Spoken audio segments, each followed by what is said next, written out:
Tenho certeza que nas bases de dados que você vai trabalhar, você vai ter uma ou mais colunas relacionadas à data. E isso é óbvio, né? Porque se você tem uma planilha de vendas, ou se você tem uma planilha de pedidos, ou enfim, qualquer outros dados vão ter essa boa prática, pelo menos a gente recomenda que tenha, da informação de data. Mas para você extrair informações mais detalhadas da data, como o mês, o dia, o nome do mês, entre outras informações importantes, é recomendável que você tenha um calendário mestre. Senão, toda vez que você abrir o Power BI, você vai ter que utilizar essas fórmulas que você constrói, essa segmentação dessas datas, e vai ter que ter esse trabalho, né, toda vez. Então, não há necessidade de você fazer isso se você tiver um calendário mestre. E existem duas maneiras básicas de nós fazermos um calendário mestre. Uma, nós já vimos, que é quando a gente importou os dados de uma planilha calendário. Essa planilha pode vir do Google Sheets, pode vir do Excel ou de um outro arquivo. E aí você, uma vez que importa, você vai ter essa base de dados dentro do Power BI.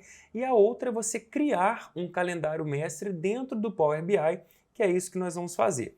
A recomendação que eu tenho é que quando você cria o calendário com fórmulas dentro do Power BI, você vai ter um menor consumo de memória e você pode compartilhar esse calendário mestre com as outras pessoas da sua equipe. Portanto, você vai fazer isso uma vez, obviamente, né, que todas as bases de dados, todos os arquivos demandam de revisão, mas uma vez que você criou esse calendário mestre, você pode compartilhar com as pessoas da equipe e não ter novamente esse trabalho de segmentar e segmentar os dados da data toda vez que você for trabalhar.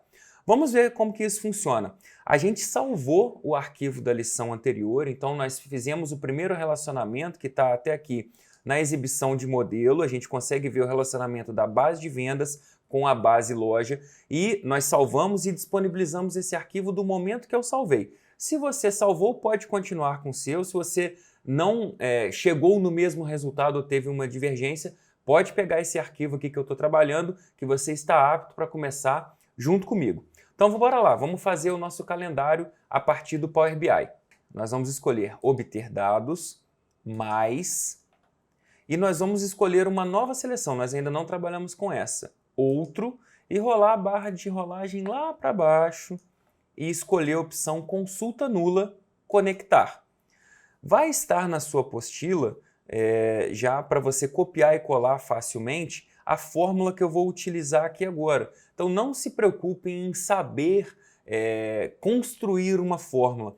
À medida que você vai pegando prática, à medida que você vai acessando os fóruns de discussão do Power BI, os próprios usuários, né, do Power BI vão compartilhando essas instruções e isso já está fácil aqui. Vai estar disponível para você tanto na apostila quanto nesse bloco de notas as fórmulas que nós vamos utilizar para essa lição.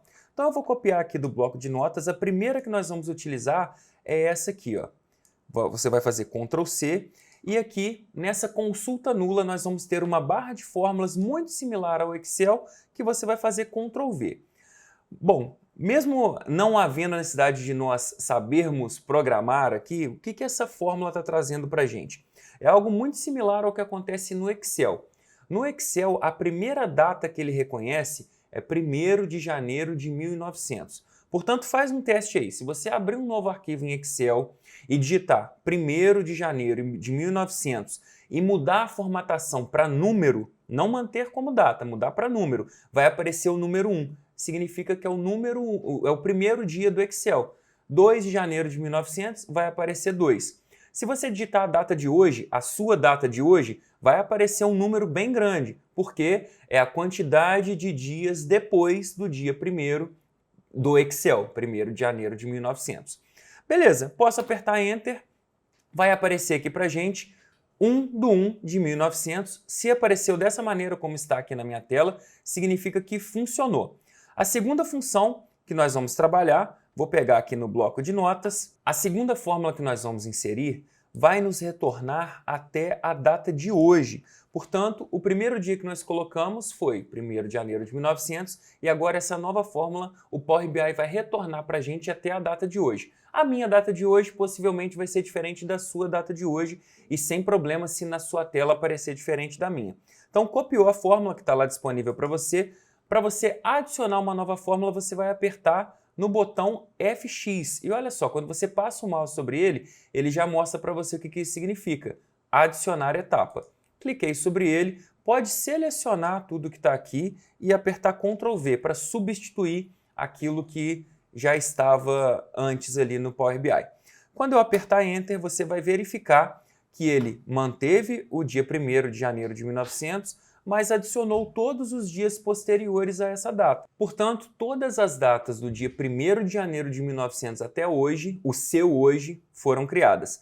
Algo que a gente pode fazer aqui também é modificar a ordem desses dados. Se eu escolho o botão aqui de Z até A, ele vai pegar da data de hoje até a data 1º de janeiro de 1900.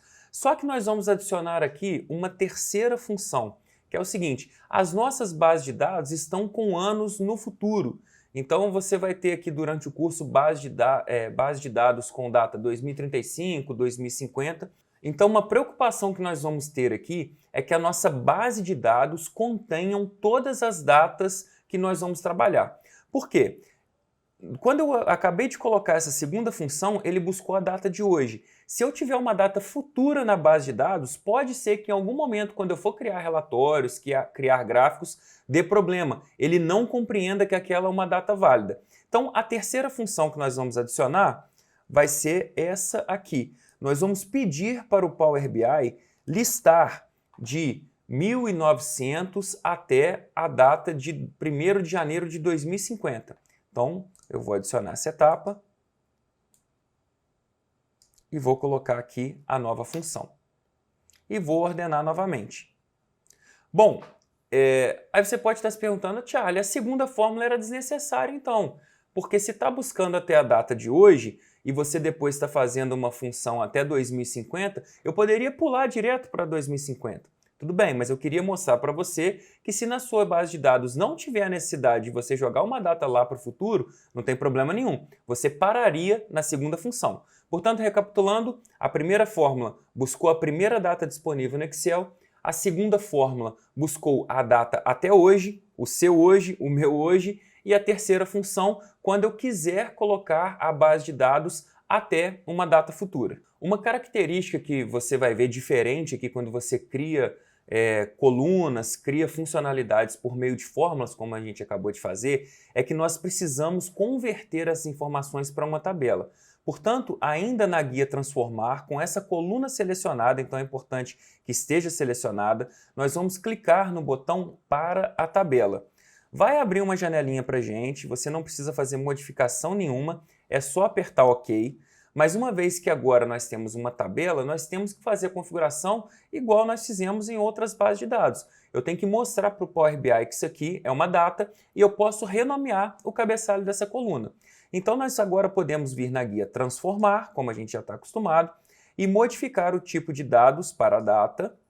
Ele já automaticamente vai compreender isso. E aqui onde está a coluna 1, eu posso dar um duplo clique e modificar para a data, apertando Enter. Falta uma etapa para a gente finalizar aqui o calendário. A gente vem na página inicial, escolhe o botão Fechar e Aplicar, e agora nós vamos ter mais uma base de dados dentro do nosso arquivo. A gente já tem base vendas, já tem base loja, e agora a gente tem o nosso calendário. Observem que eu não salvei, não coloquei nome nessa base. E aí você pode escolher o nome para essa sua nova base criada como base calendário ou simplesmente calendário. Então vou clicar sobre ela, vou clicar com os 3 pontinhos, mais opções, renomear, e vai ser a nossa base calendário. Mais uma vez, eu não vou adicionar aqui acentos e não vou adicionar espaços. Base calendário criada. Poderia ter sido feita essa edição do nome da base lá no editor do Power Query, sem problema nenhum a gente fazer aqui também. E agora que a gente tem essa nova base, nós vamos também trabalhar com ela. Então, além da data, da coluna data, nós vamos adicionar segmentações dessa data. Nós vamos adicionar ano, mês, dia e assim sucessivamente. Vamos voltar lá no Power Query. Então, eu vou aqui em Transformar dados e escolher base calendário e vamos adicionar novas colunas de uma maneira bem simples. nós vamos em adicionar coluna, é muito importante. Nós queremos novas colunas, nós vamos na guia adicionar colunas. E vamos em data, escolher primeiro o ano. Depois nós vamos, clica novamente na coluna de datas, nós vamos escolher mês. Depois clica novamente sobre data, vamos escolher dia.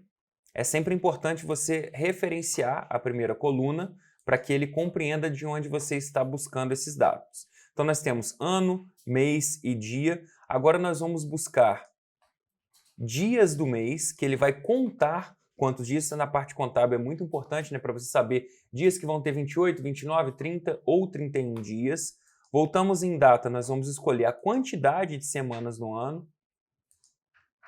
E por último, nós vamos escolher aqui o nome do mês. Você ainda poderia, e aí já vamos fazer isso de uma vez, adicionar uma nova coluna com o nome do dia. E observem que essas duas últimas colunas de texto elas foram geradas com a primeira letra em minúsculo. Se você quiser padronizar, você pode selecionar as duas colunas, mantendo pressionado o Ctrl entre a primeira e a segunda seleção, e fazer na guia transformar o formato em colocar cada palavra em maiúsculo. Então, a primeira letra de cada palavra ficará em maiúsculo. E assim, a gente agora efetivamente criou o nosso calendário mestre. E aí, qual que é a grande jogada aqui? Você tendo essa base salva, você pode utilizar para todos os seus arquivos futuramente de Power BI, sempre relacionando bases que contêm uma coluna de data com esse calendário mestre. Novamente, vou vir aqui na página inicial, fechar e aplicar. Nós já tínhamos visto que a base calendário ela veio para cá e agora a gente precisa criar um relacionamento. E agora é a maneira de nós analisarmos qual relacionamento que será criado aqui. Vamos fazer um clique e arraste dessa base calendário e verificar quais são as opções que ele nos sugere. Então eu vou organizar de uma maneira seguinte. Eu vou arrastar a base de loja para cá e vou deixar a base vendas, que é a nossa tabela fato, como à esquerda, para que todas elas se relacionem com essa tabela fato. Olha que interessante, além de ano, se eu aumentar aqui a quantidade de campos a serem exibidos, eu tenho ano, data, dia, dia do mês, nome do dia, nome do mês e semana do ano. Vou escolher agora a data na base calendário e vou arrastar para a data de base de vendas. Observem que ele fez uma relação um para muitos. Acho que vai ficar muito fácil da gente compreender aqui. Você criou comigo aqui a base calendário. E lembra que a gente criou desde 1º de janeiro de 1900? O que aconteceu depois? Cada linha contém uma data exclusiva, não se repete. Você não vai ter duas linhas com a data 1º de janeiro de 1900. Então, corretamente, o Power BI compreendeu que cada linha contém uma informação exclusiva. Mas na base de vendas, eu posso ter tido 2, 3, 5, 15 vendas em um dia apenas. Então ele relacionou corretamente sem eu precisar gerenciar as relações. Portanto, uma linha exclusiva da base calendário pode encontrar muitas linhas de uma mesma data na base de vendas. Agora que nós estamos com os nossos relacionamentos criados dentro do Power BI, nós vamos salvar essa lição, então sempre importante. Ao final de cada instrução, ao final de cada lição, vá salvando o seu arquivo, porque nós vamos utilizar esse arquivo na próxima lição para justamente compreender como que essas relações na prática geram impacto dentro do nosso arquivo Power BI. Te espero lá!